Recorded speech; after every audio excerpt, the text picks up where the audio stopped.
ஆனால் ஃபுல்லாக நல்லா வசதியாக கிடச்சிருக்கானான்னு தெரியலையா?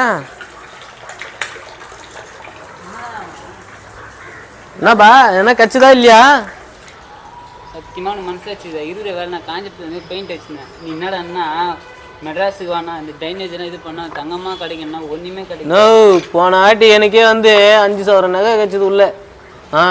நீ என்னடா இது நல்லா அப்படி மேலோட்டமே தேடக்கூடாது. எப்போ நல்லா உள்ள அழிச்சு தேடின சத்தியமான மனசாச்சுதா 9 வரை இறங்கி நீ பாட்டு டீ வாங்கினார டிப்னாரன்ட்டு பண்ணா வாரி வாரி கீழே கொட்டின்னு இருக்கிறேன். மூட்டை மூட்டை இதுதான் இது இப்படி கொட்டினா இப்படி கொட்டி இப்படி அழிச்சு இதுல தேடு. இப்ப தேடு தள்ளி விடா நல்லா நல்லா தள்ளு தள்ளுண்ணா அப்படியே தள்ளி பாருண்ணா நல்லா. இதெல்லாம் என்னது தாங்க உங்க மூசா கச்சிருன்னு பாத்தியா? தங்கலாம் படம் பாத்துக்கிறியா? குட்டி குட்டியா தான் கிடைக்கும். இதெல்லாம் தங்கம்னு நினைக்கிறேன். சேட்டுக்கல்ல குத்து பார்ப்போம் தங்கமான